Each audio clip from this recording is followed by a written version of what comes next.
Out of reflex, Frederick ducks back into the hallway. He can feel the adrenaline kick in and his heart beating faster. He drops his bag on the floor and gets ready. With anticipation, he waits for someone to come into view. Firstly, a hand grasps the doorframe, followed by another one. Lastly, a face peeks around the corner. You should have seen your face, man. Standing in the doorway is a satisfied Lars, laughing at Frederick, wiping a tear from his eye. Frederick doesn't know how to feel about this. Lars may have pulled similar stunts before, but for some reason, this time, he got him real good. He takes a deep breath and tries to calm himself down a bit. Then he shoots a glance towards Lars. Real funny, dude. Come on, how old are you, 10? Frederick puts his hand on his chest, still hearing and feeling his heartbeat. He has pretty much gotten used to Lars' shenanigans by now, but somehow this time was completely different. God damn it, Lars. His tormentor crosses his arms and pouts playfully. "Aw, don't be such a spoilsport, mister. I got a job at Helios." Lars shoots back with a grin. But seeing the unusually strong reaction of Frederick, he walks over and gives him a concerned look. "You're right, I thought it would be funny, but you look like you just saw a ghost. Sorry, man." He puts a hand on Frederick's shoulder, worried. Upon hearing this, Frederick can't help himself but smile. Lars may be a teasing annoyance on the surface, but he actually cares for his friends. He takes another breath and tries to collect his composure. "No kidding. You scared the crap out of me," he chuckles. "I could see that. You alright now?" Lars inquires, probably feeling a bit guilty. "Yeah, I'm fine, you ass."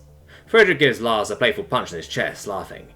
"Now, where's Nico? Is she filming this?" "She is filming this." "Hey, Nico, come out." He calls into the apartment. Lars answers while putting on an over-the-top performance again. "Really? I'm standing here right in front of you and all you care about is her? I am deeply dismayed at your disinterest towards me. To think that I mean so little to you, my heart can't take it." He mimics a fainting noblewoman and looks back to Frederick, who is currently giving him a disbelieving look. Straightening back out and adopting a normal way of speaking again, he explains, "She left a while ago, but I can't tell you what for." The last spot being delivered, melodically, with an overplayed snooty attitude. Frederick raises an eyebrow. "Okay, that sounds suspicious. Is there an actual reason why you're just fucking with me again?" Lars counters. That wouldn't really be my style. I'd never do that." He gives Frederick an impish smile. Not really buying it, Frederick just gives Lars a dismissive, "Uh-huh, alright." A slight pause. Anyways, what's on TV? A while later, both of them hear someone at the door. Lars jumps up from the sofa.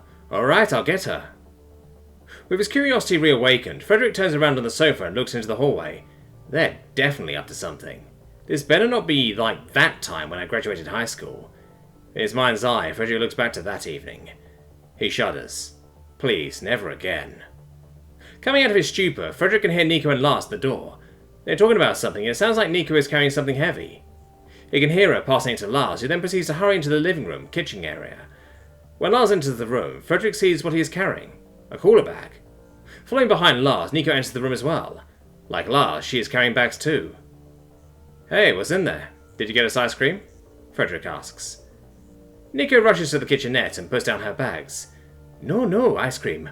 Something better," she grins, while grabbing something out of the bag and shows it to Frederick, across the room. Surprised, he calls out, "You got us steaks? Hell yeah!" Proud, Nico proclaims, "Not just any steaks, those are the real deal. 100% genuine beef, no retort meat. Oh, and I've got us some patties, as well as some burger buns and other stuff. It's a special occasion after all. Today we celebrate." Supporting his speech, Lars cheers. "Today we celebrate." Frederick gets up from the sofa and makes his way over to the kitchen. "Alright, I'll take care of the steaks, and you guys can take care of the burgers. Sound good?" Nico holds up her hand towards Frederick. "I'll stop you right there. The food will have to wait a bit longer. Lars, did you get us a place?"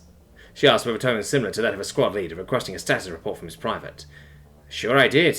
Even one with a proper fire pit and all. We're golden," he grins. "Perfect. I'll put the food in a better container and you'll get the stuff."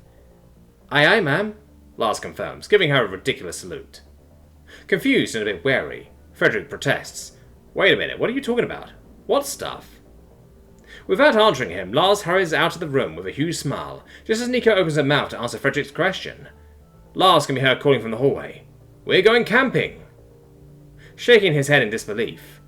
"Camping? Right now? You guys are ridiculous," he says, half laughing the words. "Do you even have leave from work?" he asks her. She waves a pack of steak around with her right hand and tilts her head back. "Yeah, duh, of course. Who do you think I am?"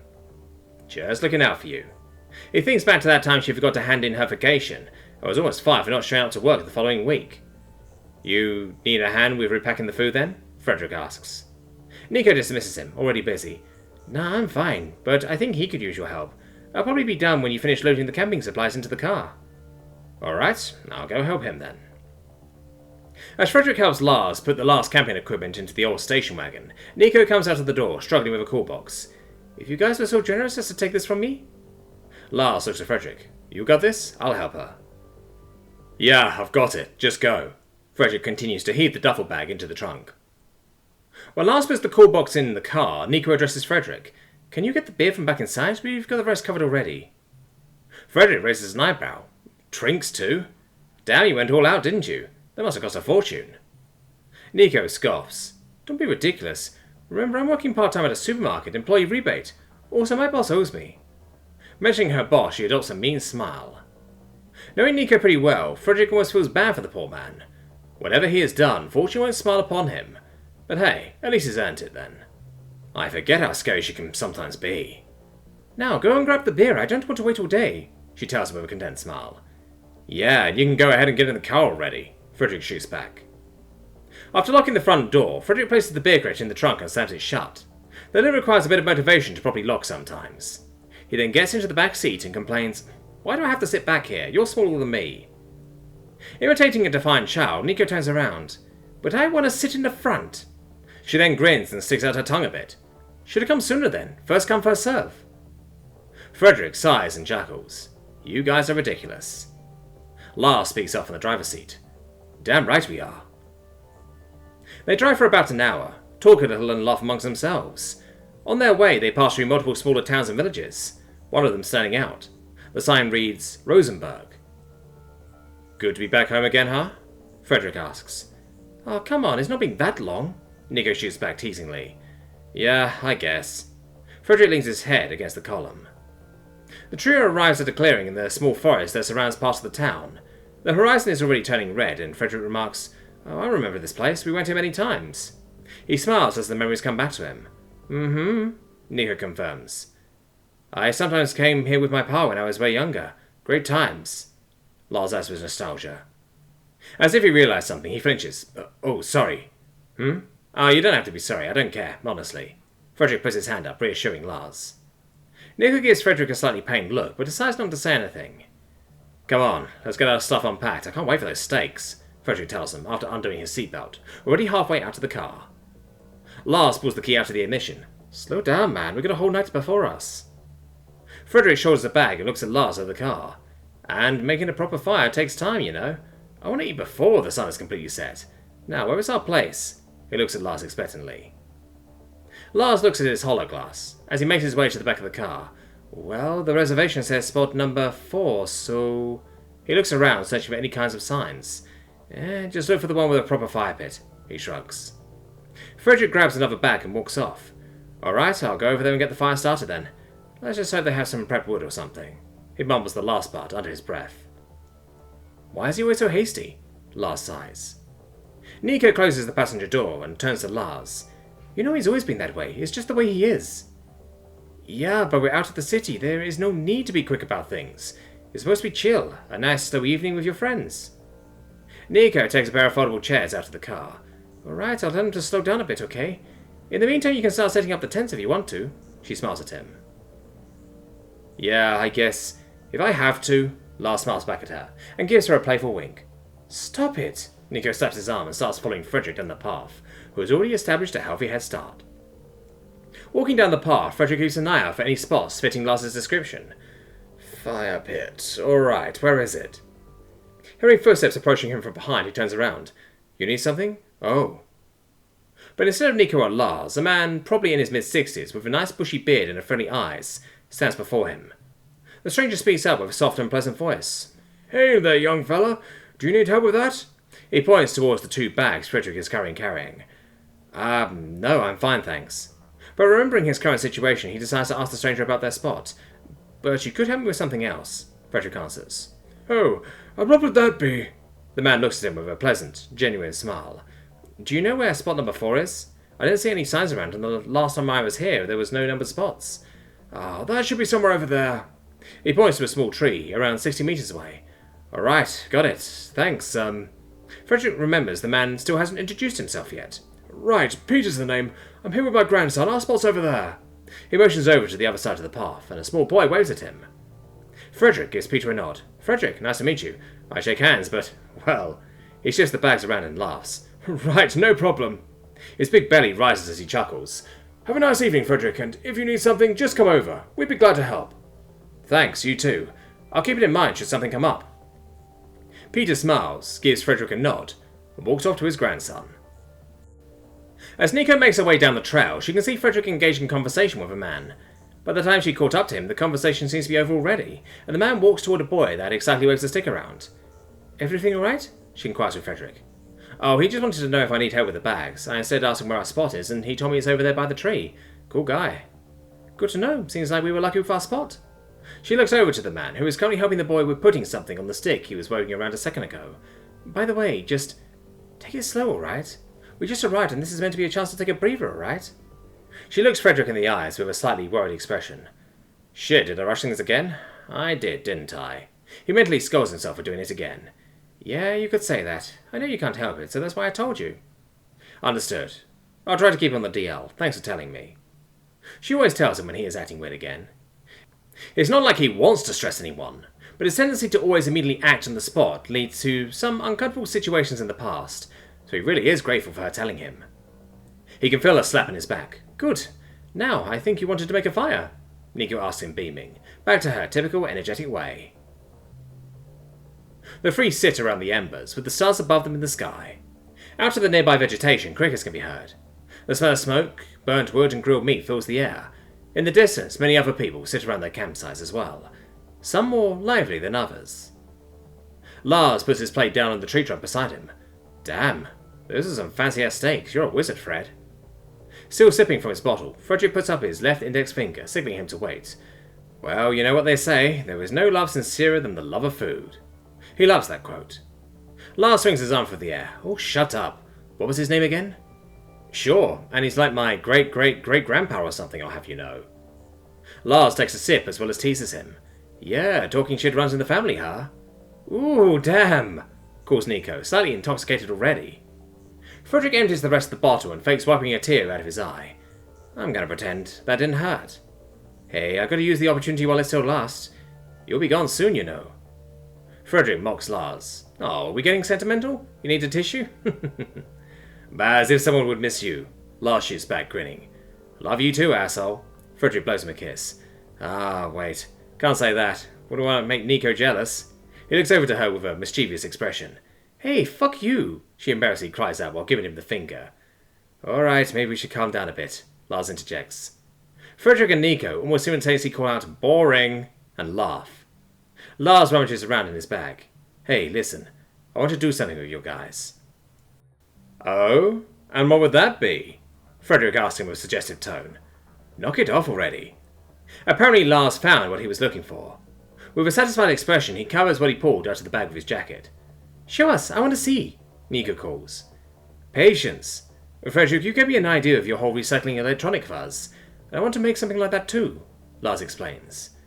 Oh, you had my attention, but now you've got my interest. I am honoured. You're welcome. Anyway, I decided what I want to make for my big project. I'll make a big collage out of photos taken with this. Ta-da! He reveals what was hiding behind his jacket. A very old Polaroid camera. Getting my hands on one was not easy, but a guy I know told me about someone that could hook me up with one, and I want to take my first photo with you guys. That's awesome. I like it. Frederick compliments him. Great. Now get over on that log and scoot closer together, Lars instructs Frederick. Wait, Nico tries to stop them, but they both sit down right beside her. Click. Lars presses the button. Hey, I said wait, Nico complains. Why? It's not like you look bad or something. Oh, shut up, Nico murmurs under her breath. Let me see. Frederick leans over to Lars and reaches for the camera. Lars tries to stop him. Wait a minute, they have to develop first. Well, show us then, Frederick demands impatiently. Here, take a look. Lars hands it to him. I think you forgot something. Or do you want it to be just our outlines? What? No, I want it to be a proper picture. Gimme. Lars holds his hand out to Frederick. Hey, I want to see as well, Nico pouts. Here. Lars leans over to her so she can look at it together with him. And Frederick is right. The photo is just their outlines in front of a fire. Damn, I think this thing might need more light than this. And he gestures around them. Does it have a flash or something? Nico asks. That's probably it, Lars thinks out loud. Well, take another one with the flash, she demands. Alright, get together. Cheers. Lars presses the button again, and the three are instantly blinded by a flash. After that, they need a moment to reorient themselves. Damn my eyes, Frederick complains. Oh, don't be a sissy, it'll probably go away. Lars dismisses him. Probably. Anyway, here it is, number 2, everyone. He presents a small photograph to the group. Wait, will it get better or is that the final product? Because that doesn't look a lot better than the first one, Nico comments. Like I already said, he told me that they need a bit of time to develop, so I think it'll get better, Lars explains. With anticipation, the three huddle closer together to look at the small printout. After a few moments, the photo gets clearer and reveals an okay quality photo of the trio. Hey, would you look at that? Lars proclaims proudly. I did it. Nico takes it and tries to get a better look at it by turning to the fire. I like it. Frederick leans closer to Lars and asks him, Hey, could I keep that first one? Sure, I was going to bin it, so you can have it. Thanks. Frederick walks back to his chair and gently places the photo in a smaller compartment of his bag. After Nico sits back down next to Lars, he speaks up again. Now, time for some music, don't you think, Nico? Lars remarks with a mischievous undertone. Oh yeah, I'd love some. Fred? She asks with puppy eyes. Oh, god damn it, did you really bring one? For sure I did. Lars shoots him a finger pistol. Frederick tries to somehow weasel out a plane. You know it'll sound like shit, right? I don't care, I want music, Lars encourages him. Nico and Lars start chanting, Music, music. Frederick sighs as he gives up. He won't be able to stop them now anyways. Alright, you told me into it. Where is it? Nico cheers. Yay! And Lars walks over towards his tent. After a moment he comes back out again, with a guitar in his hands. I wanted to hear you play it again, so I brought it just in case. He winks to Frederick. Alright, what do you want to hear? I think I can still do that wish you were here thing. Perfect. Lars and Nico scoot even closer together and she leans against him. Frederick sits down across them on his chair. Alright, here we go. As Frederick starts playing, he thinks about his mother. Wish you were here, Ma. They spend the rest of the night listening to him play a small selection of songs, sharing creepy stories, talking about their past, their plans for the future, and stargazing. Soon, Frederick will be up there, without his friends, or by himself, but he decides to enjoy the moment, rather than think about the future. It is a good night, a night full of laughter, a night with good friends, and a night to remember.